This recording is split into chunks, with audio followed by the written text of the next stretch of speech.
Hi and hello there, Pisces! Before we start your December 2024 reading, let me just greet everybody muna. Hi and hello there, new subscribers. My name is Yan. Welcome! At sa returning viewers, thank you sa inyong walang patid na pagtambay dito. And yeah, kung hindi nyo pa nalalaman, meron pa po tayong isa pang channel. Ang link ay nilagay ko sa description box ng reading nito. Kaya kung interesado kayo na tumambay din doon and you haven't tried na tumambay, then pwede kayong mag-click ng link na yan at ma-redirect kayo papunta dun sa channel na yan. So, dun ay meron din tayong ina-upload na daily collective readings. And when we say collective readings, ano man ang zodiac sign mo, pwede kang makinig at manood doon. Basta, tandaan lang na just take only what resonates. Meaning, claim only the messages na well-suited sa iyong situation and feeling so connected or so drawn ka, and leave the rest behind naman kasi baka para naman yun sa ibang viewers. And yeah, before we start, then you know the drill. Wala po tayong gender dito, babae, lalaki, LGBT. Lahat welcome. May Pisces placement sa kanilang natal birth chart, welcome din. Cross-watchers ni Pisces, welcome din. Basta just take only what resonates. So let's go ahead and see these messages right here for you, Pisces, this December 2024. Thank you so much, Archangel Michael, together with the angels and guides and ancestors of Pisces. What do we have here for them? Can you please show me? Pisces, December 2024. Mga mensaheng dapat manos or malaman ni Pisces. Can we? Okay. For Pisces. Messages for Pisces, please, for their December 2024. What does Pisces needs to know? Can you please show me? Pisces.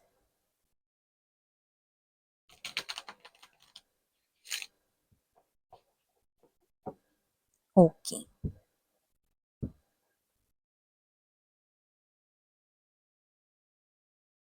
So we do have here for you guys, the Seven of Swords. Present din po dito, High Priestess energy. Andito din po, Ten of Cups, Three of Cups, Four of Cups, Page of Wands, Queen of Wands, Nine of Coins. Bottom of the deck we've got right here for you guys, Two of Wands, Eight of Swords, and the Queen of Swords energy.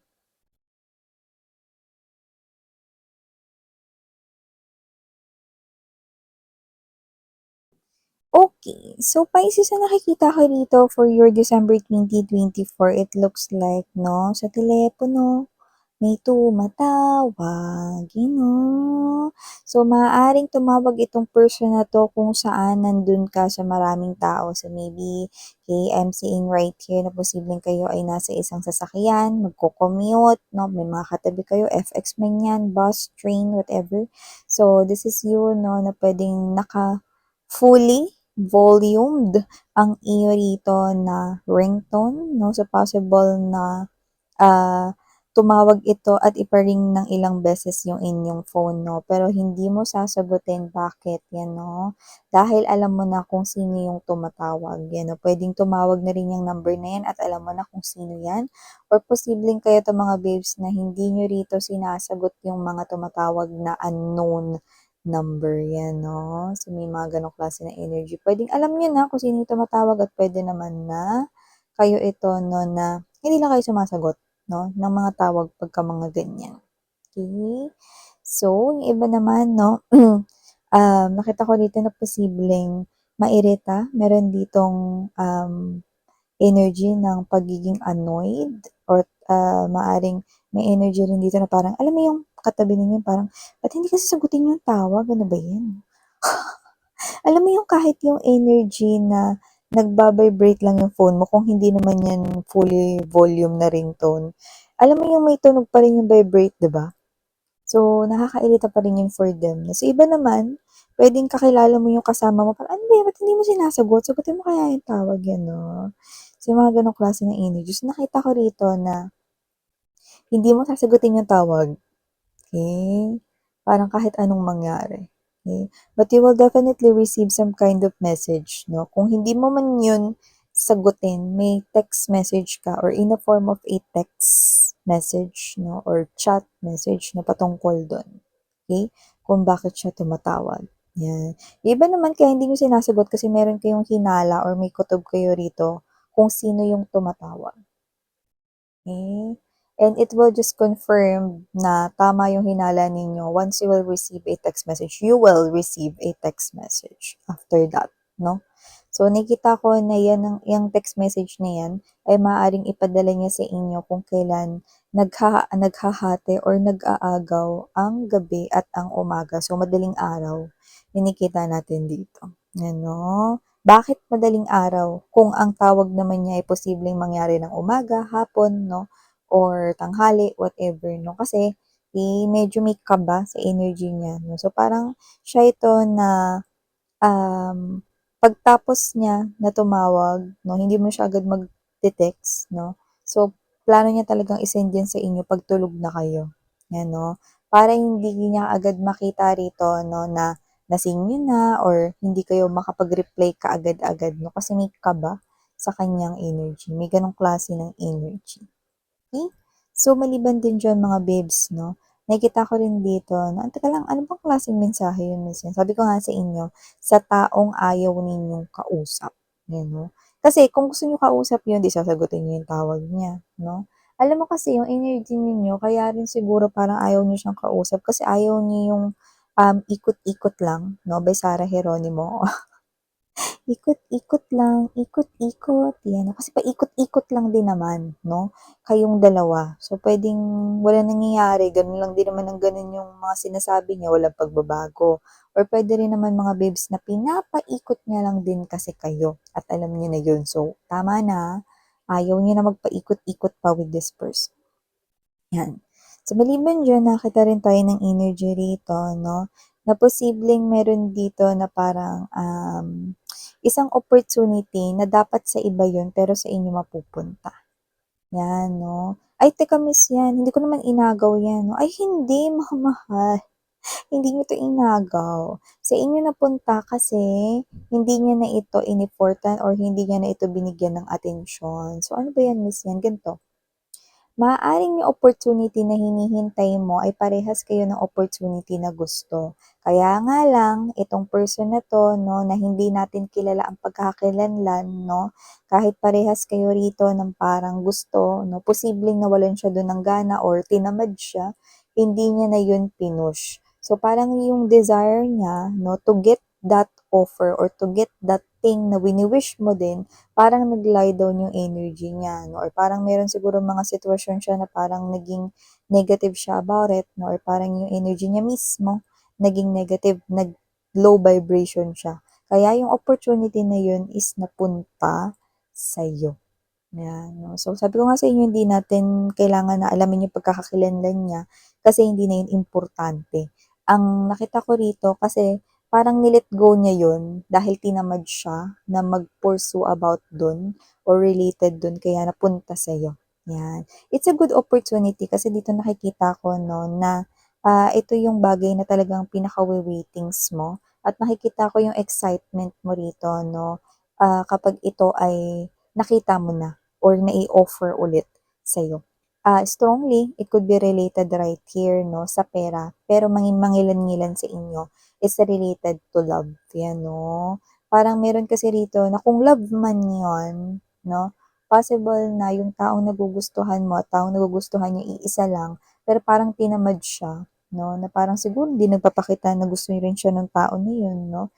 Parang, ba yan? Tagal naman ako sagutin nito or bla bla bla bla. Yan. So, ang nangyari dun, bumitiw siya, ngayon yung energy, okay, is napunta sa'yo. Yan, may ganun yung mga babes. Pero more likely, sa marami sa inyo Pisces, about pera yun. Opportunity. Na parehas kayo ng gusto or offer na gusto about money, career, job, or work, no, or others' business. Nakita ko na sa iyo, mapupunta. Yan. Usapang pamilya. Sa loob ng pamilya naman mga babes, nakakita tayo rito ng energy na parang, alam mo yung para sa mga may energy na, no? Yung iba sa inyo, one, pwedeng yung parents ninyo mukhang bata, kaysa sa age niya. Parang alam mo yun, younger looking siya, ganyan, 'no? Or pangalawa, yung parents mo is ano sila, sabay sa trend or kung ano yung uso, ganyan, 'no? Parang ano, sumasabay din sila, okey? Parang nandun yung inner child nila 'no or nandun yung energy nila na parang, on the go din sila 'no, kagaya ng mga, age ninyo, 'yan 'no. So, may gano'ng klase ng energy. So, kung 'yan mga babes 'no, alin diyan na tinutumbok rito sa mga magulang ninyo, nakakita tayo rito ng opportunity 'no, na mas, okey, may papasok pa rito na swerte sa loob ng inyong tahanan, 'yan 'no dahil happy happy energy ang binubuga ng iyong parents dito 'no. So, regardless kung, mom or dad yung kasama ninyo or both of them 'no, so whatever the case may be, kung isa dun sa mga tinataglay na yun 'no, na katangian 'no ng parents mo, meron tayong swerteng nakikitang papasok sa tahanan ninyo.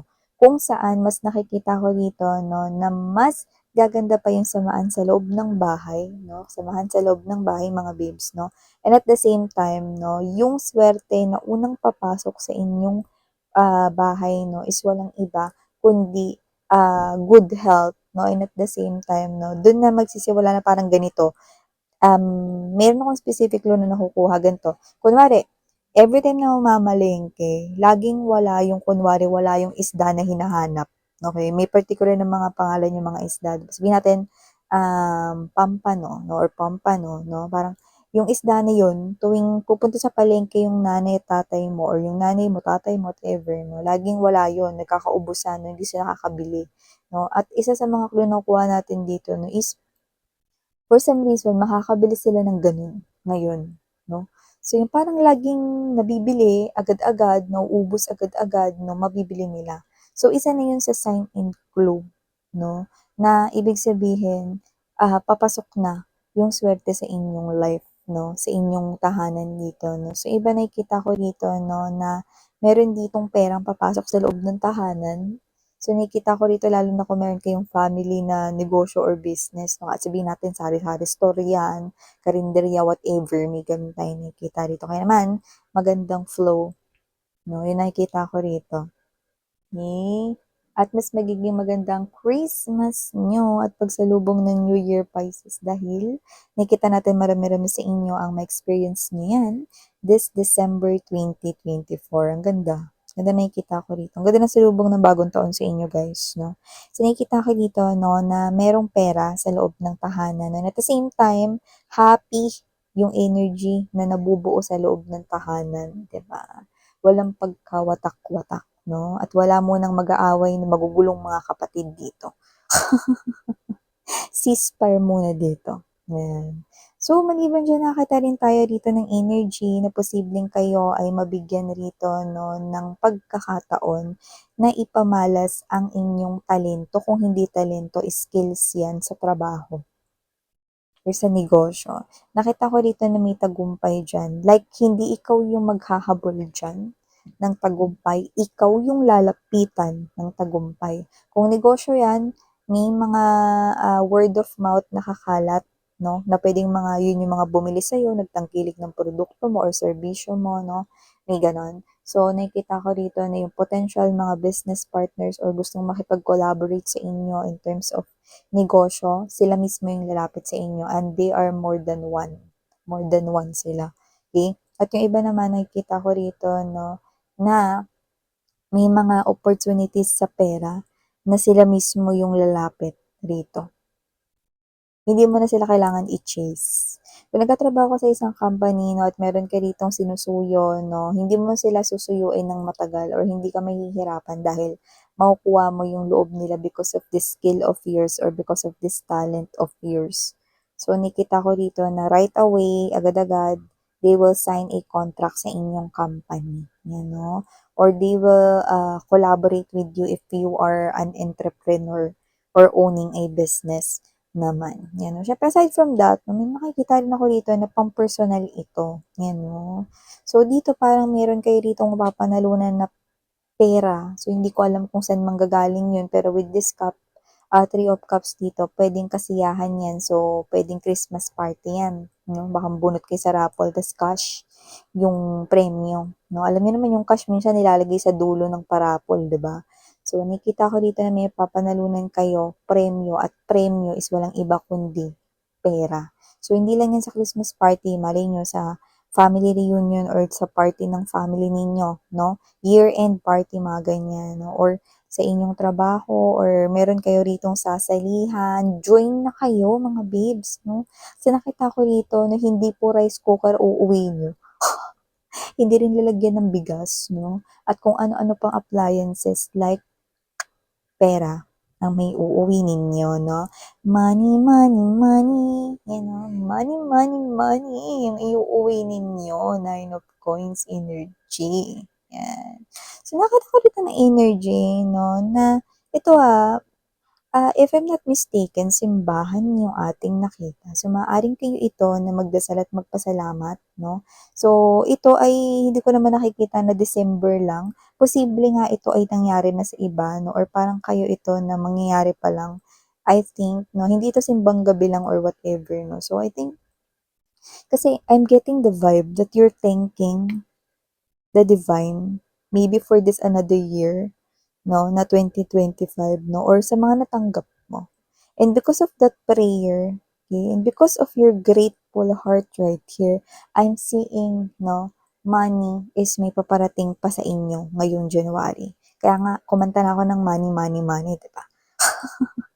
Kasi may parating rito na money sa inyong January 2025. Ba talaga naman bongga talaga ito, mga babes, na hindi man kayo nakakuha ng gift from Santa Claus.